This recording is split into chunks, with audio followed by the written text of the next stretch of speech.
Buenas tardes.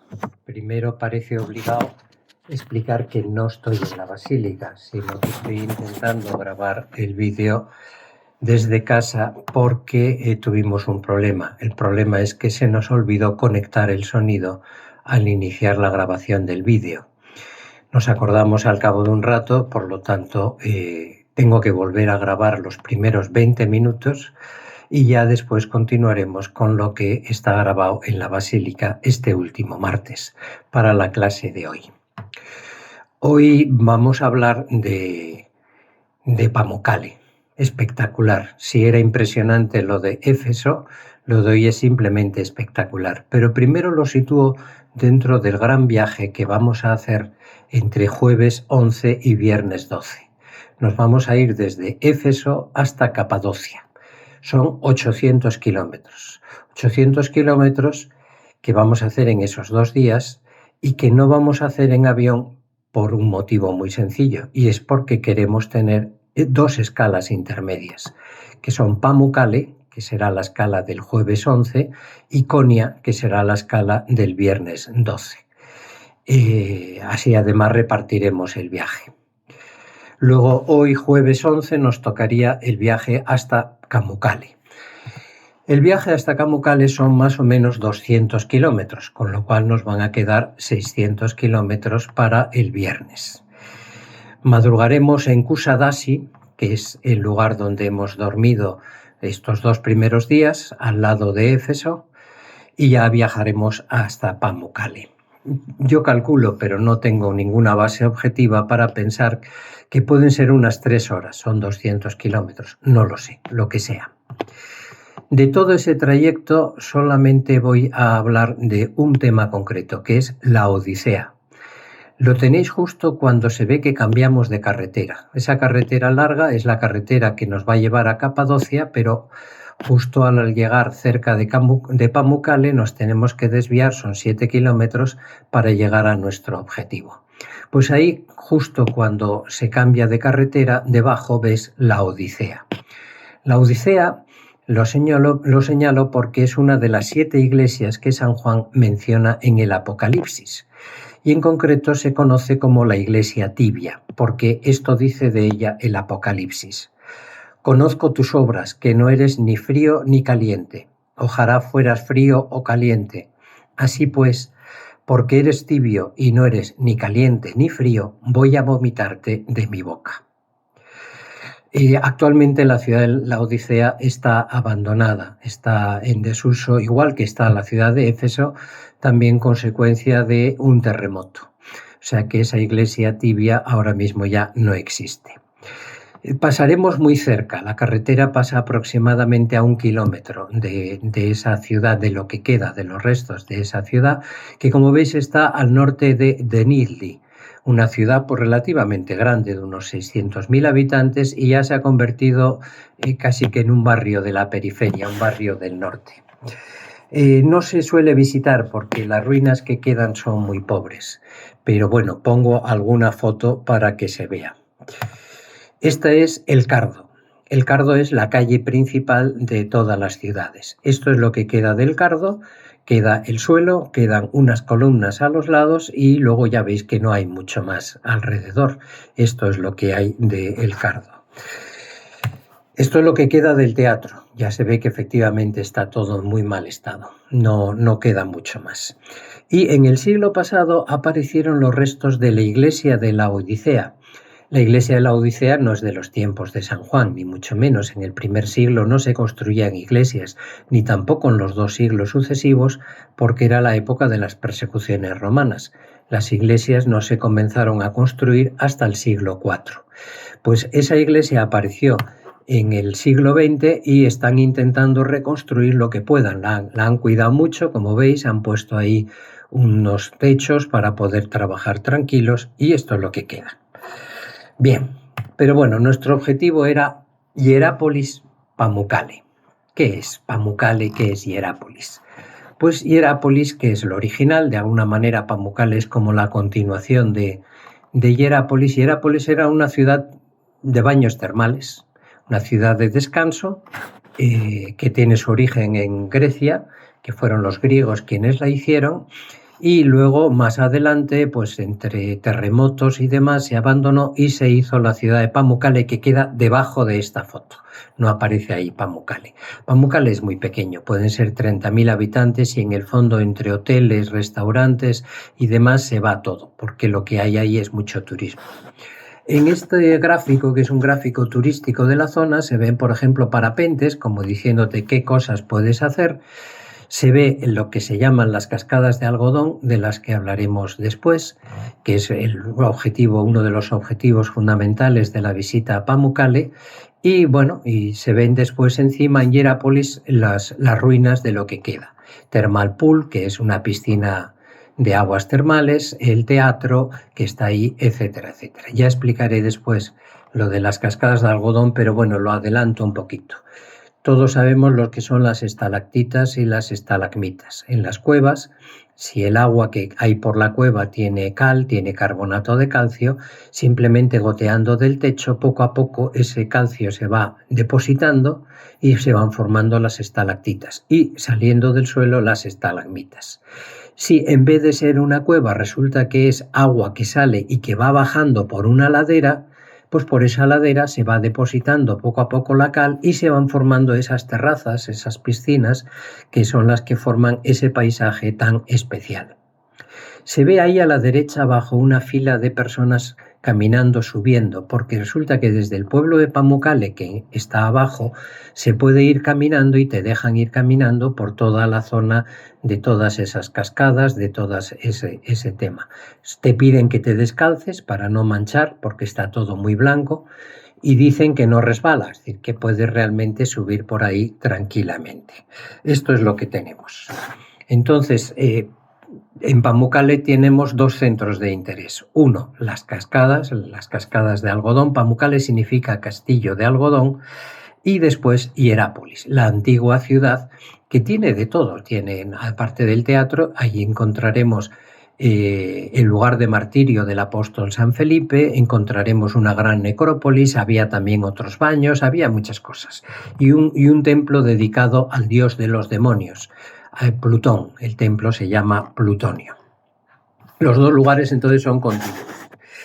Entonces comenzaremos por Hierápolis. Este es el plano de la zona de Hierápolis, que tiene muchas cositas que poder ver, aunque no las vamos a ver todas. Una primera idea es cuándo aparece Hierápolis en el Nuevo Testamento, que sí aparece. Y aparece solamente una vez, en las despedidas finales de la carta de San Pablo a los colosenses. Dice el que escribe, el que San Pablo dictaba, y había un amanuense que iba copiando la carta.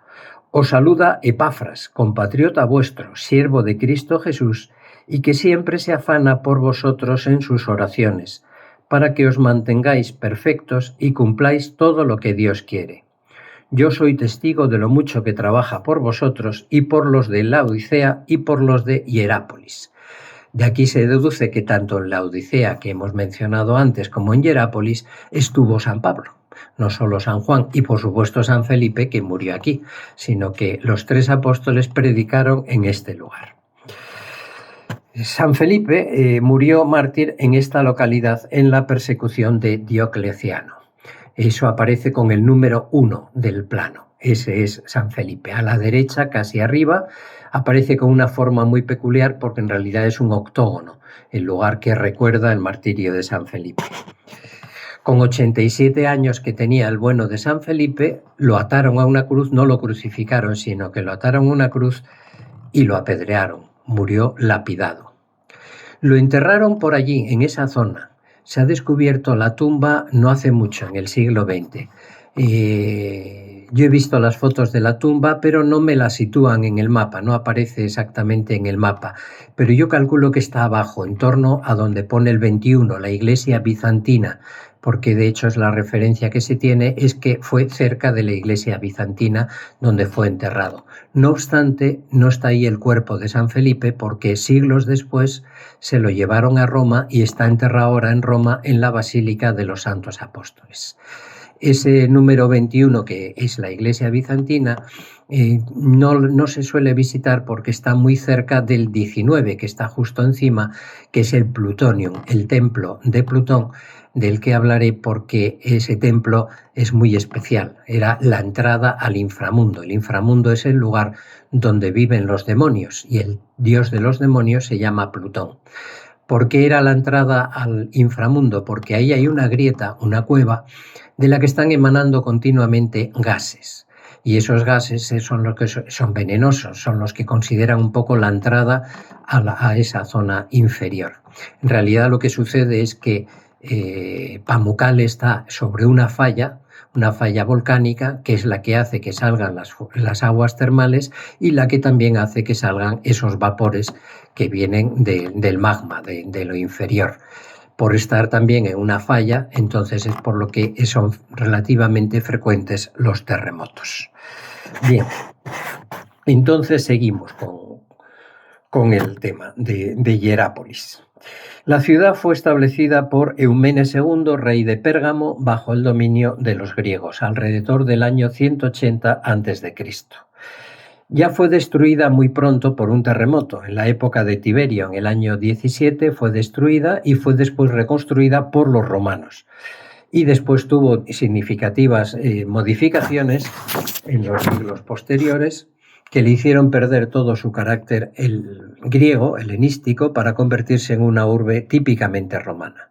Y se convirtió entonces en un centro veraniego. Todos los romanos, como de cierto poder adquisitivo, se venían hasta aquí pues para las aguas termales, para veranear, etcétera, etcétera. Y además les dio por construir muchos panteones, muchos sarcófagos. Hay 2 kilómetros de sarcófagos y de panteones, porque los construían. A lo mejor finalmente no se enterraban ellos allí, pero bueno, por lo menos todo el mundo quería tener un panteón o al menos un sarcófago en Hierápolis. Hierápolis desapareció totalmente en el año 1354 con el último de los terremotos, que ya hizo que se abandonara la ciudad. Entonces, entre las ruinas se pueden ver primero este teatro. El teatro, que está muy bien conservado, como veis, es grande, está en la zona alta, o sea, hay que subir, comprobando con el plano, se ve es el número 16, que queda a la derecha, un poquitín por debajo de la mitad. Ese era el teatro grande, porque luego hay otro teatro pequeño al norte que está con el número 3 y que era otro teatro pequeño. Pero bueno, el grande tenía capacidad para 20.000 personas y ahí estaba. A continuación vamos a ver la foto del martirio de San Felipe. Se trataba, he dicho, de una iglesia octogonal que está dentro de ese conjunto, porque luego lo que se ve es un cuadrado, pero dentro está la octogonal, que es donde se cree que San Felipe fue martirizado. Y cada uno de los arcos de las 8 capillas, al ser octogonal, está marcado por cruces que aún se conservan.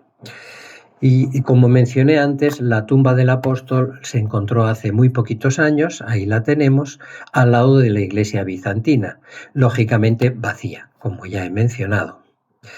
¿Qué más cosas veremos en Hierápolis? El Cardo, la calle principal, que en fin, al fondo se ve la puerta de la ciudad, que en este caso está dedicada a Domiciano, la puerta de Domiciano. Aparte de esto tenemos termas, tenemos baños, etcétera. Y en cuanto a la necrópolis, pues pongo aquí uno de los panteones y delante uno de los sarcófagos. Así tienes una vía de necrópolis de unos 2 kilómetros lleno de sarcófagos y lleno de panteones. Todo el mundo quería tener allí su panteón. Una cosa curiosa es que precisamente como sale mucha agua y está continuamente cayendo por la ladera y también cayendo por zonas de la necrópolis, resulta que poco a poco algunos de los monumentos de la necrópolis fueron tapados por esa cal. Esto que parece como si fuera que hubiera nevado y hubieran quedado allí, no es nevado, eso es duro, eso se puede caminar por encima porque es cal, la cal que va saliendo del agua, y ahí vemos 2 panteones que están casi que tapados por la dichosa cal. Bien, y entonces ahora vamos a hablar del templo a Plutón. Resulta que, como mencioné antes, ahí hay una gruta, está dentro de esto, que te comunica con el interior, pero que no se puede entrar por los vapores que salen, que son venenosos. Bueno, gran parte de los vapores propiamente son simplemente CO2, que no son venenosos, pero resulta que en una proporción grande de CO2 te expulsa el oxígeno y no puedes respirar y en consecuencia te puedes morir. Entonces esa es la entrada al inframundo conocido como plutonio. ¿Qué sucede?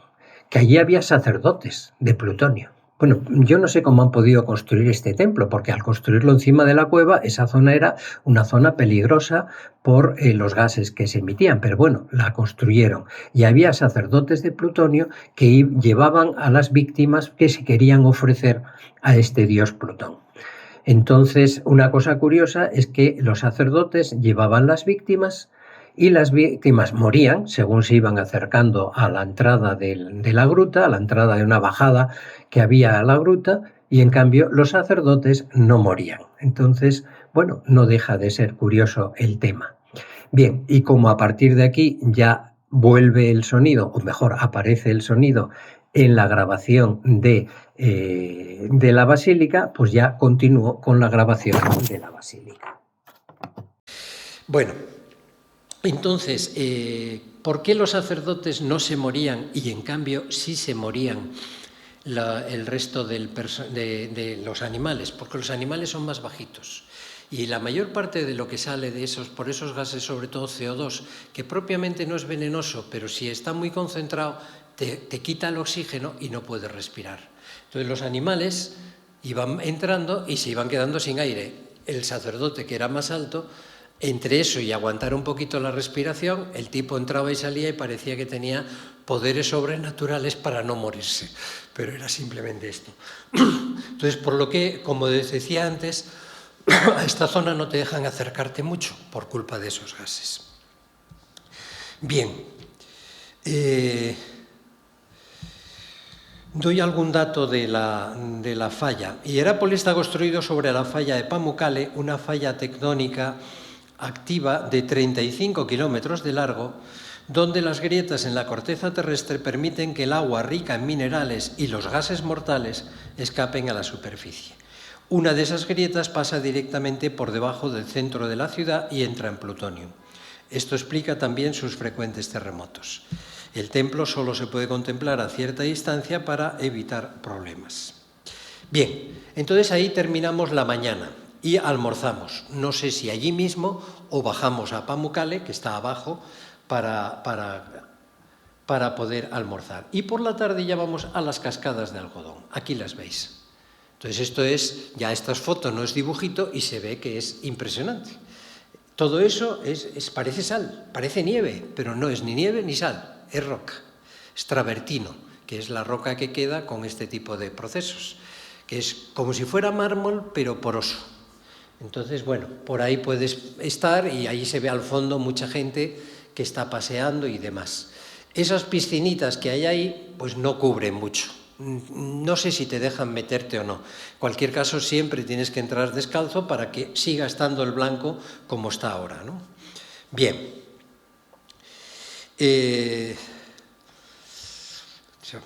Vamos a seguir viendo alguna foto más. Esta es otra de lo que vamos a ver. Ya se ve que es una ladera. Ahí debajo no se ve, pero ahí debajo está el pueblo de Pamukkale. Entonces, bueno, ahí está. Mide 160 metros de alto, es lo que tienen que descender las distintas cascadas, y casi 3 kilómetros de largo. En principio digo que no te dejan bañarte, tampoco tienes mucha opción. Ese señor que está ahí metido, pues ves que le cubre por la rodilla. Pero las que están más abajo sí cubren más. Y según la guía que he leído, te dicen que te dejan o no te dejan bañarte en las de más abajo. Ya lo veremos, si sí o si no. En cualquier caso, arriba del todo sí hay una en la que te dejan bañarte, que es esta. Esto está arriba del todo. Esta está a 35 grados. Esta está llena de columnas, como veis, en el fondo de la piscina. Hay otra foto más y se ven mejor las columnas por un lado y por otro. Y es porque un terremoto las echó abajo y nunca las sacaron del agua. Entonces están ahí. En este, como se ve, sí te puedes bañar. Pero no sé si está previsto o no, por lo menos lo que nos han entregado en el programa no figura la frase posibilidad de baño, que suelen decírtela porque quiere decir que está previsto. Igual no está previsto y damos el paseo y ya está. Y de ahí ya nos iremos al hotel, a Pamukkale, y tendremos la misa en el hotel, porque en Pamukkale, en todo Pamukkale, no hay ninguna iglesia activa. Hay los restos de esas iglesias antiguas, pero no hay ninguna iglesia activa y, por lo tanto, tendremos que tener la misa en el hotel antes de la cena. Y ya vamos al día siguiente. A ver ahora, tengo que cambiar de carpeta. Esto cierro. Aquí subo, me he traído un ratón para evitar líos. Bueno, entonces el viaje del viernes, en cambio, es mucho más largo. Es mucho más largo. Ahí está la visión de Google desde Pamukkale y lo que calcula en coche. Y te dice que en avión lo que tardarías, claro, pero es que en avión no pararíamos ni en Pamukkale ni en Konya. Y eso lo queremos hacer. Entonces, Capadocia, hay que decir, no es un pueblo, Capadocia es una región. Entonces, estaremos en algunos de los pueblos, pero como no nos han concretado todavía los hoteles, no sé en qué pueblo concretamente vamos a quedar. Entonces, por la mañana saldremos temprano de Pamukkale para llegar a Konya. En Konya paramos, en Konya vamos a visitar un museo, mezquita y monasterio musulmán, y después iremos a una iglesita pequeña dedicada a San Pablo para decir la misa ahí. Es la única iglesia que hay en Konya y podremos decir la misa ahí. Comeremos y seguiremos el viaje. Este es el plan del viernes. Entonces, Konya, aquí hay distintas fotos de Konya. Es la segunda ciudad más importante de Anatolia Central. La primera importante de Anatolia Central es la capital, Ankara. Pero bueno, esta, siendo la segunda, tiene 2 millones de habitantes, o sea que es grande. Ya fue fundada por los romanos en el siglo II a.C. y cuenta entonces con mucha historia. De hecho, una de las cosas que le ha sucedido a Konya es que ha cambiado varias veces de nombre. Se ha llamado Konya, Konie, Konya con Y, Konya con I latina, Cunia e Iconium, que es como se llamaba antes, Iconio, es como aparece en las escrituras, como Iconio. Entonces, bueno, pues es una de las ciudades en las que han estado predicando. ¿Sabes que se nos olvidó el micrófono? Lo conecté a los 15 minutos, esa parte la tendré que repetir. Entonces, fue muy importante en la época del Imperio Otomano, porque, por ejemplo, en el siglo XIII fue la capital del sultanato, y era tan musulmana que es conocida como la ciudadela del Islam. Es como más religiosa que otras ciudades, se conserva mucho todo lo que se refiere en el Islam. He dicho que aparece en la Sagrada Escritura con el nombre de Iconio, y efectivamente aparece que San Pablo fue allí a predicar. Parece que también allí fue el lugar de nacimiento de una santa que se llama Santa Tecla, aunque luego murió mártir en otro sitio. De hecho, en la iglesia de San Pablo está una imagen de Santa Tecla recordándola. Fue una anacoreta que fue bautizada por San Pablo. Y en Iconio hubo ocasión de persecuciones, como en tantos otros lugares. En Éfeso ya vimos cómo se lo hicieron pasar mal a San Pablo y aquí pasó lo mismo. Leo.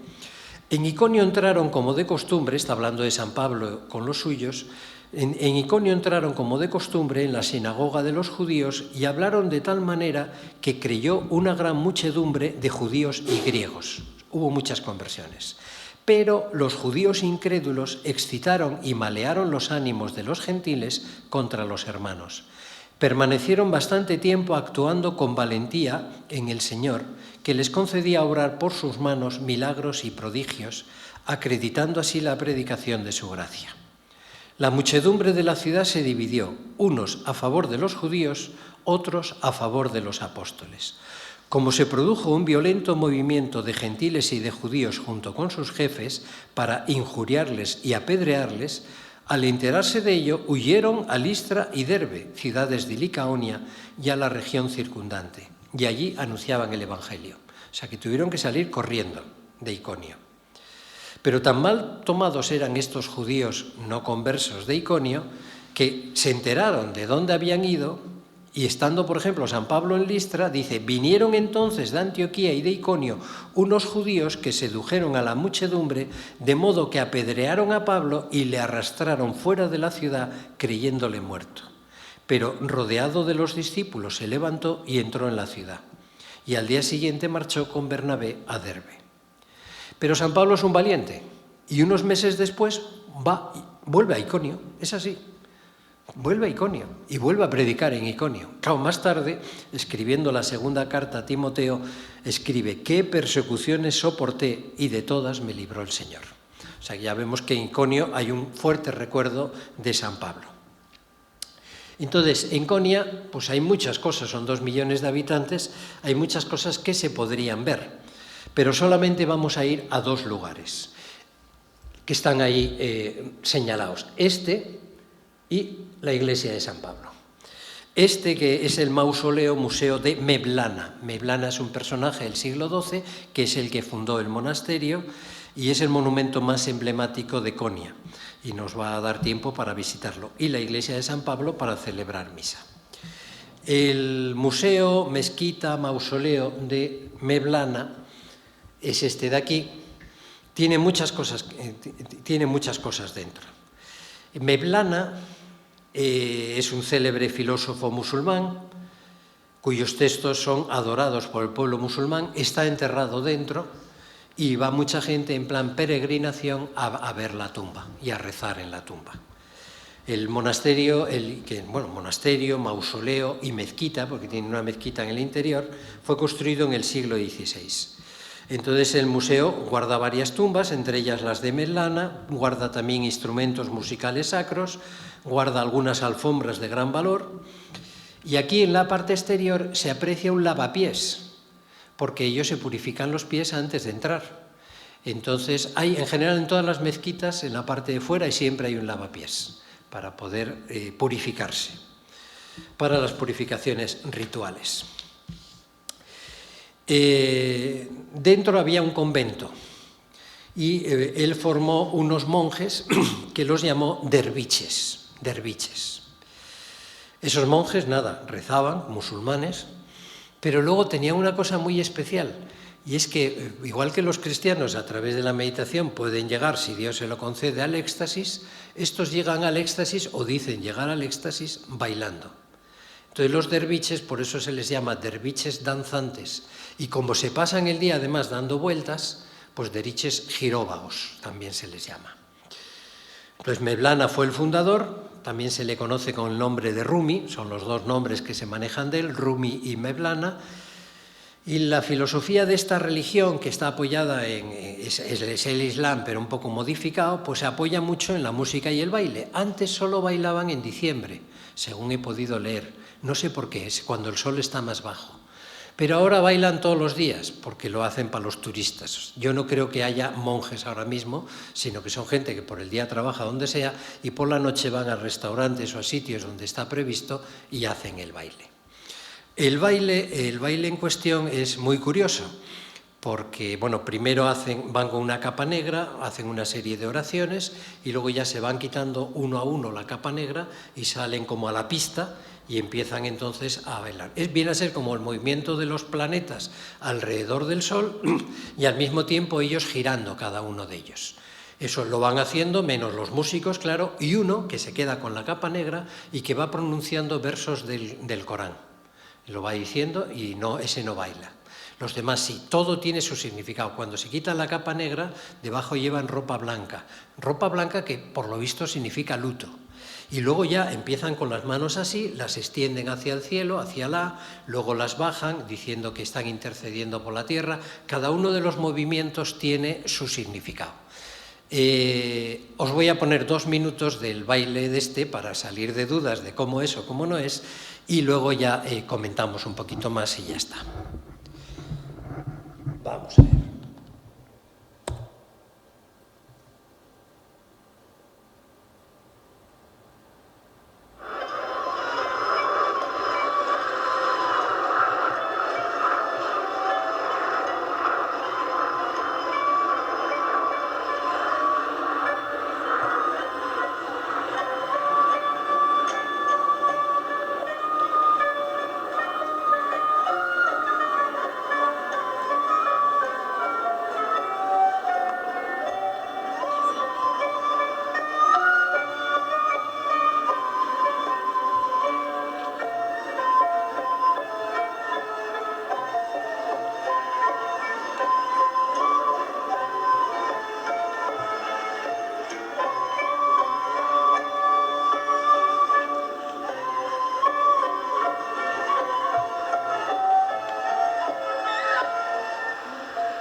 Bien. Como vamos por la mañana, no creo que tengamos ocasión de ver a los derviches, pero aparte de en Konya, que es propiamente el sitio de ellos, en Estambul también hay derviches y te ofrecen, no sé si el guía nos ofrecerá alguna noche de las que pasemos en Estambul, la posibilidad de verles, y quien tenga interés. Esto es lo que hay, ya lo habéis visto, ya sabéis qué es lo que hacen, ¿no? Pero eso digo, todos los movimientos tienen su significado y su vestido, hasta alcanzar el éxtasis. Entonces, bueno, hay quien compara lo que hacen estos con el misticismo del cristianismo, pero está claro que, en fin, un poco distintos ya son. No fijan la mirada en ningún punto, la mirada la tienen siempre al frente sin fijarla en ningún punto. No me digas si con eso se marean o no. Yo tengo la sensación que más que al éxtasis llegan al mareo, pero igual están ya acostumbrados de tanto hacerlo, ¿no? Bueno, entonces seguimos. Bien, esta es la mezquita, museo, mausoleo por fuera.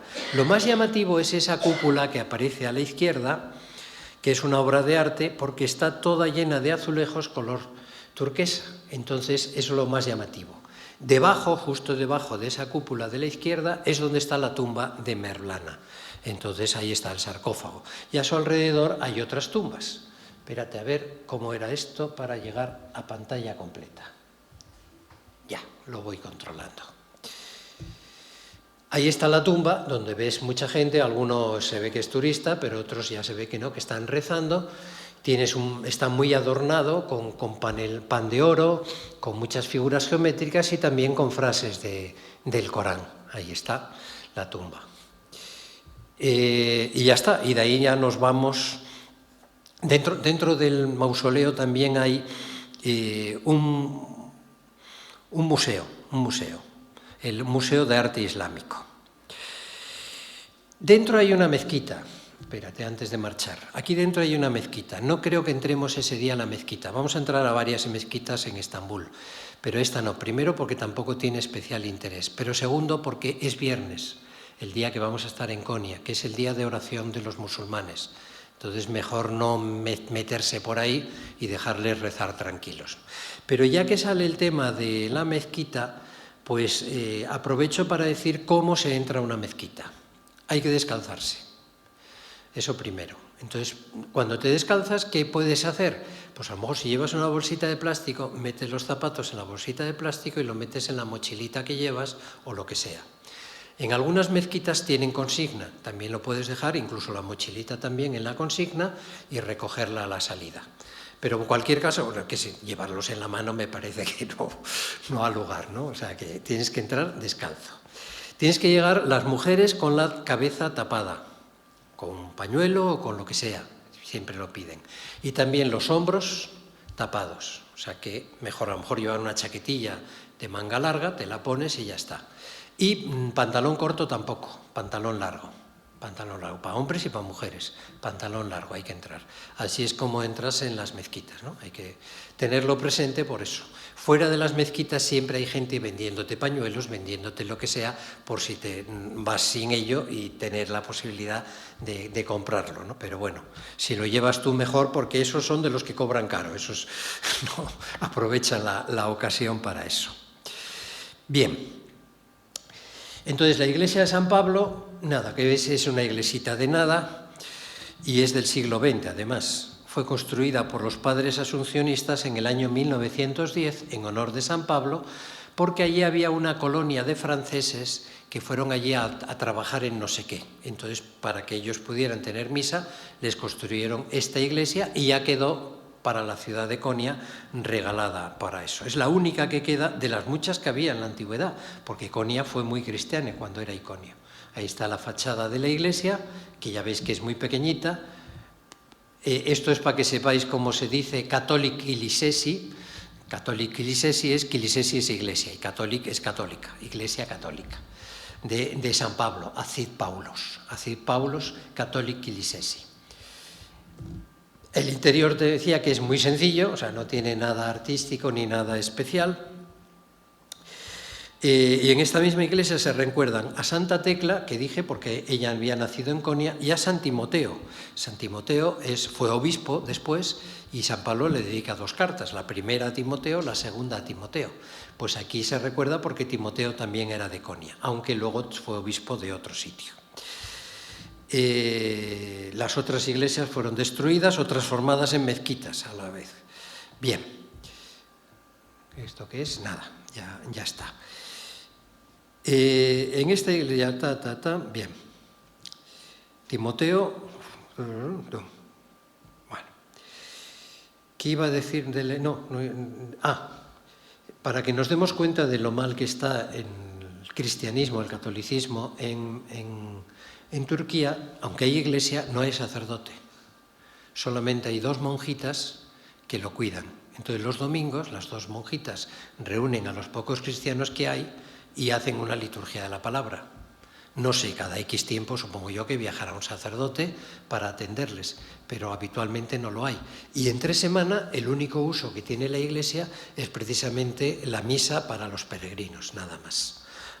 Con esto también, por cierto, de Éfeso, de la Casa de la Virgen, donde vamos a celebrar la misa el primer día, tengo que decir que me dijeron, yo pensaba que eran franciscanos los que lo atendían, que ya no están los franciscanos, que también hay un par de monjitas que lo cuidan. Lo que sí digo es que en esas misas vamos a hacer colecta, y esa colecta queda para la iglesia, para las monjitas, y es de lo que viven, con lo cual pues es el único ingreso que en el fondo tienen estas iglesias, lo que puedan dar los peregrinos cuando van, nada más. Esta en concreto solamente se utiliza para misas, pues lo que dé la colecta de la misa es con lo que tienen que mantener la iglesia. Bien, después del almuerzo continuamos el viaje a Capadocia y ya está, nos llevará bastante tiempo y llegaremos a Capadocia y ya está. Ahí atravesaremos una zona, a ver si llego al principio, aquí. Por aquí, en esta zona, se mete otra provincia que no es Capadocia, que también nos puede interesar, por lo menos saber que pasamos por ahí, que se llama Galacia, como Galicia, pero con A, Galacia, y que es conocida porque hay una carta de San Pablo a los Gálatas, la escribió a la gente de esa zona. Y ya llegamos entonces a ya no sé ni qué mando tengo que coger para cortar, cojo uno y cojo otro. Bien, vamos para arriba y nos vamos a Capadocia, que vuelve a ser espectacular, espectacular, Capadocia. Capadocia es el lugar de los trogloditas. ¿Sabéis qué son los trogloditas? Suena antiguo, ¿verdad? Troglodita es el que vive en cuevas. Y efectivamente, muchos antiguos vivían en cuevas, pero es que en Capadocia siguen viviendo en cuevas, muchos siguen siendo trogloditas. Entonces vamos a ir viendo un poco todas las cosas. Volviendo otra vez al mapa inicial, que era este, pues hemos salido de Éfeso, bueno, al lado de Éfeso, que es donde dormíamos, hemos pasado por Pamukkale, por Konya y ahora ya estamos en Capadocia.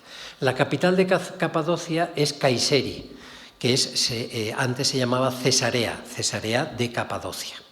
Entonces esa es la capital. A la capital no iremos, nos quedamos antes, unos 70 kilómetros antes, es donde está la zona que nos interesa de Capadocia. Bueno, iremos a Kayseri a coger el avión que luego nos va a llevar a Estambul el domingo. Esto, en cambio, es el sábado. El sábado estaremos todo el día en Capadocia y el domingo, la mañana todavía estaremos allí en esa zona de Capadocia. El domingo por la tarde nos iremos al aeropuerto para irnos a Estambul. Entonces, como veis, Capadocia está casi que en el centro de Turquía. Entonces, bueno, ahí se ve un poco los sitios por los que hemos pasado hasta el momento y el único que nos falta después es Estambul, son los sitios que vamos a estar. Consta que esta región de Capadocia está habitada desde el año 3500 a.C. Es una meseta alta, está como a 1200 metros sobre el nivel del mar, lo cual implica que en la tarde-noche puede hacer frío. Esperemos que por la mañana podamos estar muy a gusto. Pero de todas maneras tiene montañas altas. Bueno, iremos viendo montañas altas por el camino. Aquí en Capadocia hay una montaña que llega casi a los 4000. Tiene nieve y tiene incluso una estación de esquí. por ahí tiene, ¿no? Entonces Capadocia es un lugar increíble. Es el país de las hadas, o como queráis decirlo. Es unas formaciones curiosísimas. Y tiene un interés turístico muy grande. Ahí está un poco un mapa donde voy señalando alguna cosa. Kayseri, la capital, está aquí. Nosotros, en cambio, nos vamos a mover por esta zona, que ya veis que está muy densamente poblada de distintas cosas. Ahí, ¿qué se señala? Mucho globo. ¿Por qué? Porque una de las cosas de Capadocia que te ofrecen es dar un paseo en globo. Entonces, mucha gente se sube al globo. Ana, la sacristana, que ha estado en Turquía 3 semanas, dice, dígales que ni de broma, que es peligrosísimo. No lo sé. No lo sé. Lo que sí sé es que es caro, porque he mirado y es entre 150 y $300, según el tiempo en el que estés. Y es que te ocupa mucho tiempo, porque tienes que irte lejos, a donde ellos calculan, según los vientos, que tienes que salir. De ahí te preparan el globo, tardas mucho, por fin sales, y luego llegas donde el viento te lleve. Eso es donde el viento te lleve, ahí acabas. Entonces, al final puedes perder toda la mañana o todo el día. Entonces, claro, mejor venir con el grupo, que tenemos previstas visitas en ese tiempo, ¿no? Pero bueno, y además que globo lo tienes en Gijón, o sea que también si quieres subir al globo, aquí en verano hay globos que puedes contratar y puedes ir tranquilamente.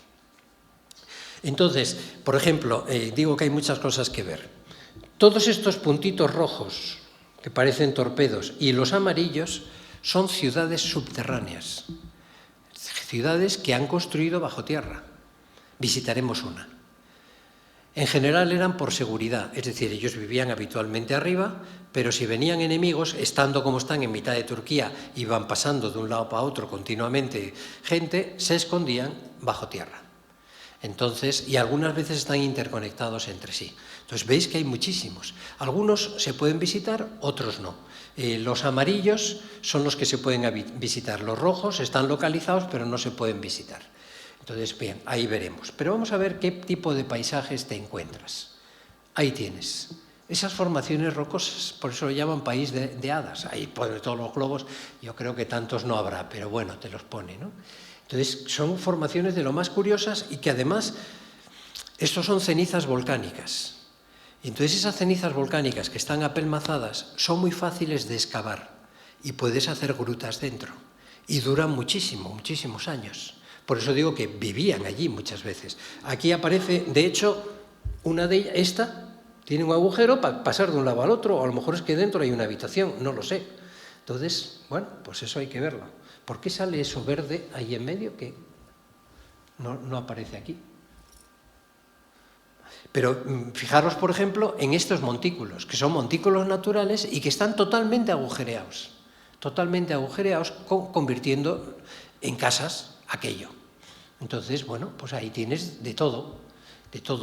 Hay todo un valle que vamos a visitar en Goreme, donde en cambio lo que había sobre todo eran monasterios, pero todos bajo tierra. O sea, hasta la iglesia la hacían excavando. Y no tenían problema para ampliar el monasterio, porque era seguir excavando y ir haciendo celdas nuevas. Entonces hay un poco de todo. Es ceniza volcánica, ya lo he dicho, la última erupción, para que estemos tranquilos, no inquietos, fue hace 2000 años. Entonces, por un lado, el viento la va moldeando y por otro lado, tú puedes ir excavando, que ha hecho infinidad de cuevas horadando la tierra. Muchas de ellas siguen habitadas, y allí construían incluso iglesias. Digo iglesias porque aquí ves una cruz, que quiere decir que eso es una iglesia.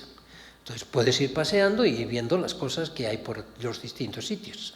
Entonces es como muy sorprendente Capadocia. Incluye iglesias e incluye monasterios completos. Tan es así que han puesto como cosa de lujo, han hecho hoteles bajo tierra. O sea que ahí tienes una habitación en una de esas grutas que la han hecho especialmente para poder ponerlo todo. Y algunos de los hoteles de especial lujo, véase este, que tiene piscina en la habitación. No sé si será el nuestro, pero bueno, ahí está, ¿no? Esto está bajo tierra, o sea que no tiene más. No lo sé, yo creo que el nuestro va a estar sobre tierra, pero no lo sé. El clima es más bien seco y por eso todo se conserva bastante bien. No consta que esta región haya sido evangelizada por los apóstoles. No consta, no quiere decir que no, pero sí consta que fue cristiana desde muy pronto. O sea, el siglo IV, por ejemplo, ya era mayoría cristiana. Entonces, por ejemplo, aquí hay un monasterio muy antiguo, esto es un monasterio, pero todo agujereando la tierra. Se llama Keslik, que es eso, cuevas excavadas, pues todo un monasterio que es antiquísimo. Pero bueno, comenzamos entonces el paseo. El paseo lo que vamos a comenzar por una ciudad subterránea, Kaimakali. No la señalé antes, la puedo señalar ahora, que queda aquí. Aquí está Kaimakali. O sea que está un poco lejos de lo que es la zona central, pero bueno, iremos hasta ella y ya iremos a esa cueva. Aquí está. Esto ya está bajo tierra. Se piensa esta que fue construida entre los siglos V y X. Entonces, no hay decoración dentro. La decoración ayuda mucho a situar de qué época es cada cosa. En cambio, esta no tiene decoración, entonces está lleno de agujeros. Y fue ocupada por distintas culturas a lo largo de los siglos. Su función principal era guarecer a los habitantes en caso de invasiones. Y está en el centro de Capadocia, con lo cual era fácil que la gente de los pueblos de alrededor pudieran llegar hasta aquí. Entonces, fueron excavando todo. Podían albergar cientos de personas, porque ponían varios pisos.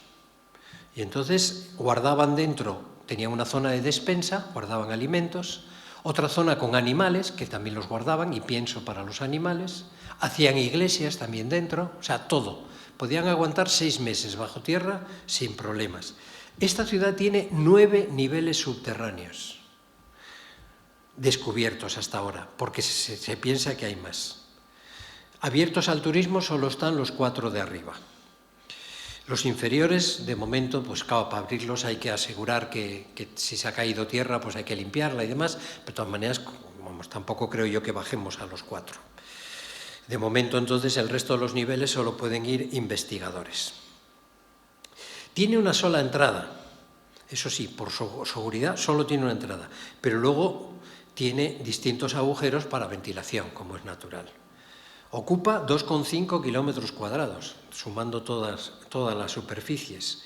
Y eso tiene almacenes de alimentos, establos, cisternas para agua, cocinas, iglesias e incluso sepulturas, porque se te podía morir gente en ese tiempo que estuvieras allí. Todo un laberinto de túneles y escaleras. A veces hacían trampas, eso que aparece ahí con rejas, es que a lo mejor eran trampas por si conseguían entrar, pues caer o tirarles desde arriba aceite hirviendo, yo qué sé.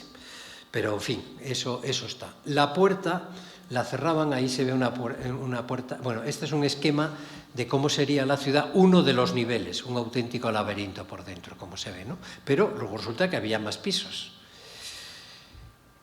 La puerta la cerraban con una piedra redonda, como esta, que solo se podía abrir desde dentro, con lo cual tenían más seguridad. Y además, incluso para más seguridad, ponían 2, o sea, ponían una y 5 metros más atrás, después de una sala, otra más, con lo cual aseguraban que allí no pudieran entrar. Bien, una de las cosas curiosas que se cuentan es cómo pudieron hacer esto y dónde dejaron la tierra que sacaron. Entonces hay gente que se está rompiendo la cabeza con eso porque dicen que con las técnicas que tenían en estos siglos 5 y 6, que no se podía haber construido una cosa así. Elucubran, pero la realidad es que lo han hecho. De hecho, hay quien ya puestos a eso, te encuentras páginas web que dicen esto seguro que lo han hecho los extraterrestres. Entonces lo digo porque si por uno de estos pasillos os encontráis a un tipo con antenas, que no os llame la atención. Pero para mí que no, ¿eh? Bien, ahí está la piedra. Esta piedra, bueno, no es de esta ciudad, pero es de otra ciudad subterránea, pero sirve para hacerse a la idea de cómo lo hacían. Entonces tenían ese doble seguros. Y luego eso, tenían trampas para los posibles invasores y agujeros desde los que podían arrojar aceite hirviendo a quien intentara entrar. Bueno, aquí tenemos un plano, un poco por arriba, Kayseri, que es Cesarea de Capadocia, está aquí, y nosotros, la zona en la que nos vamos a mover es esta central. Hemos estado ahora en la ciudad de Kaimak de Kaimakli, pero ahora ya nos vamos a esta zona que es donde está lo fundamental de Capadocia. El plan de la agencia dice: continuaremos con la visita de esta singular región volcánica donde se instaura la primera regla monástica con San Basilio de Cesarea. Visitaremos su impresionante catedral y los frescos que decoran sus paredes. Esto pone la guía. Pero catedrales no se hicieron hasta la Edad Media. San Basilio es del siglo IV. Pero lo único que a lo mejor llaman catedral a una de las iglesias que habían cientos de monasterios, podían ser 300 monasterios los que hubieran. Hay un valle que es uno detrás de otro, 2 valles. Entonces hay iglesias realmente muy grandes. Bueno, pues igual les ha dado por darles el título de catedral. Pues muy bien, pero vamos, catedral propiamente no lo es. Entre otras cosas porque la capital de la diócesis es Kayseri, Cesarea. De hecho, San Basilio era obispo de aquí, no era del otro. Y lo de que era la primera regla monástica, tampoco es la primera, porque la primera la hizo San Basilio, pero la hizo en el Ponto, al norte, en el primer monasterio que él fundó. Pero es verdad que estos tienen que ver con él. Por lo tanto, es la primera regla, pero no el primer monasterio donde se aplicó la regla. Entonces, voy a explicar un poco quién era San Basilio, porque me parece que es interesante lo de San Basilio. Primero de su abuela, porque es una familia, si tú te vas y nosotros en 5 minutos interrumpimos y nos vamos. La abuela de San Basilio está canonizada. Se llamaba Santa Macrina, la llaman Santa Macrina la mayor porque una de las nietas se llama Macrina también. Entonces Santa Macrina la mayor era la abuela de San Basilio. Sus padres también están canonizados, los dos. Se llaman San Basilio y Santa Emelia, o sea, una familia de santos. Tuvieron 10 hijos, o sea que Basilio tenía 9 hermanos. Y de los 9, 4 están canonizados también. Toma ya familia. De esos 4, 3 fueron obispos. San Basilio fue obispo, su hermano San Gregorio de Nisa fue obispo en Nisa y San Pedro fue obispo de Sebaste. Y la cuarta era mujer, era Santa Macrina, la pequeña, digamos, ¿no? La Santa Macrina también, ella fundó monasterios femeninos y también es santa. O sea que menuda familia que tenemos. Pues esta familia tenía dinero. Él nació en Cesarea, en Kayseri. Él nació ahí porque eran ahí. Tenían posesiones aquí y al norte, en el Ponto. El Ponto ya da al Mar Negro. Tenían posesiones en los 2 lados, era una familia adinerada, tuvo muy buena educación, cristiana desde pequeño. Bueno, con esa familia ya podía ser cristiana. A él le dieron una muy buena educación, lo mandaron a estudiar a Estambul, Constantinopla se llamaba entonces, y lo mandaron a estudiar a Grecia, a Atenas. O sea, ya para que se formara bien y tuviera muy buena formación, cosa que le valió, porque luego fue un teólogo imponente. En Atenas conoció a otro Gregorio, no su hermano, que a ese ya le conocía de pequeño, sino Gregorio Nacianceno, y se hicieron muy amigos. De hecho, volvieron y ya se juntaron los dos. De hecho, Gregorio Nacianceno, o sea, el amigo de San Basilio, Basilio y el otro Gregorio de Nisa, el hermano, estos 3 se les llama padres capadocios, de la Capadocia. Y fueron muy importantes en la teología de la época porque fueron los que lucharon más con la herejía de Arrio, contra los arrianos. Bueno, no me voy a meter ahora en esa herejía, por lo que sea. Pero el caso es que después de esa formación que recibió este hombre buena en Estambul, en Constantinopla y en Atenas, a la vuelta él se planteó que no quería vivir este tipo de vida, buena vida que le daban sus padres. Entonces ya para empezar empezó a repartir dinero contra los pobres y demás, y fue tan generoso que resulta que San Basilio, después de eso, de hacerse famoso por su atención a los pobres y menos favorecidos, se convirtió con el tiempo en los Reyes Magos de Oriente. Quiero decir, es igual que nosotros pedimos los regalos a los Reyes Magos. En otros países los piden a Santa Claus, en otros países los piden al Niño Dios. En Oriente los piden a San Basilio. San Basilio hace el papel que hacen aquí los Reyes Magos. El día que lo celebran es el 1 de enero. Nosotros también celebramos la fiesta de San Basilio, pero el día 2 de enero. Lo que pasa es que es una memoria, pasa más desapercibido, pero el 2 de enero se celebran juntos San Basilio y San Gregorio Nacianceno, los dos el 2 de enero. Pero en Oriente lo celebran el 1 de enero y es la fiesta de los regalos, porque es San Basilio el rey de Oriente, podríamos decir. Bien, Entonces, después de hacer mucho bien entre los pobres, decidió que no quería esa vida, y es cuando decidió hacerse eremita o monje. Fue a visitar en el Oriente a distintos eremitas para ver cómo vivían, cómo no vivían, y entonces él se fue a una finca familiar que había en el Ponto, al lado de un río.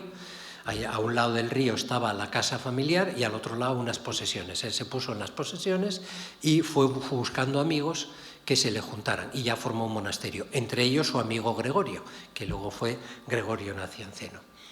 Y su hermana Macrina hizo lo mismo en la casa familiar, o sea, le separaba el río, cada uno un monasterio, uno de monjas y otro de monjes. Y ahí es donde hizo la regla de San Basilio, junto con Pacomio, junto con San Pacomio, que son los que hicieron las reglas monásticas, las reglas de los monasterios del Oriente, San Pacomio y San Basilio. Igual que en Occidente fue San Benito. San Benito es el que hizo las reglas de los monjes de Occidente. Y ese era su ideal de vida, vivir como un monje tranquilamente allí retirado. Pero se ve que Dios tenía otros planes, nunca pudo realizar sus planes. Llevaba 3 años en el monasterio y se presenta por allí el obispo de Cesarea diciendo: te necesito. Claro, el obispo lo conocía, sabía todo lo que valía y sabía lo que sabía, que era un sabio. Y le dijo: necesito que vengas a ayudarme con la diócesis. Entonces se lo llevó a Cesarea, y lo hizo sacerdote. Y ya se dedicó a cosas de la diócesis, y cuando el obispo murió lo eligieron a él de obispo. Y entonces pasó a ser San Basilio de Cesarea, y solo estuvo 9 años de obispo, porque murió a los 49 años. Pero en esos años hizo muchísimas cosas, hospitales, escuelas, etcétera, etcétera. Y además, teológicamente, también defender a la Iglesia de las herejías de la época. O sea que San Basilio es... Y evidentemente, estando en Cesarea, promocionó que hubiera muchos monasterios. Y por eso en esa zona hay tantos monasterios, y se puede decir que sean de San Basilio, pero el pobre San Basilio nunca vivió en ellos porque no le dejó la vida, él tenía que ocuparse de lo que tenía que ocuparse. Entonces, esto es lo que tenemos de San Basilio. Murió eso con 49 años, todo esto ya lo he ido diciendo. Y entonces enlazo con Goreme, que es el sitio que vamos a visitar después de la ciudad que hemos dicho. Esta es la ciudad enterrada, y ahora vamos a Goreme. Y en Goreme, no en el pueblo, sino en las afueras, hay un valle, que es el Valle de Goreme. Bueno, aquí está San Basilio, porque veamos una imagen de San Basilio, es un mosaico. El Valle de Goreme es un valle también espectacular. Está todo lleno de casas en la montaña, pero son todos monasterios. Era un valle donde se instalaron los monjes, uno detrás de otro, y claro, nosotros vamos a poder pasear por allí, y es que es sorprendente. Pero son las 8:05 y hemos quedado que aquí interrumpimos. Entonces interrumpimos aquí y nos quedamos con el museo al aire libre, y ya seguiremos después con lo que nos queda. Si nos da tiempo, en un solo día lo terminaremos, porque ya para eso corro más. Solo una cosa. Yo me fijo más en los aspectos de evangelio, en los aspectos de peregrinos, que es lo que somos. Porque esto es peregrinación, pero también es turismo. Porque también en Capadocia, en el fondo, estás haciendo las dos cosas. Yo me fijo más en el aspecto de peregrinación porque entiendo que el guía ya se fijará más en cómo vivían los griegos, los romanos, los turcos, los persas y quien sea, y las características de cada edificio, que eso ya que lo explique él. Yo por eso voy citando textos de los Hechos, de los Apóstoles y demás, porque, en fin, además vamos con una agencia que se llama así, Turismo y Peregrinaciones. Pues ya está, queda claro, y así tenemos los dos aspectos. Entonces, terminamos por hoy, y la próxima clase dentro de 2 semanas, que sería el día 19, el día de San José, tendríamos la siguiente clase a las 7. A ver si en ese día conseguimos terminar, y si no, pues tendremos que añadir otro día más. ¿De acuerdo? Muy bien, pues nada.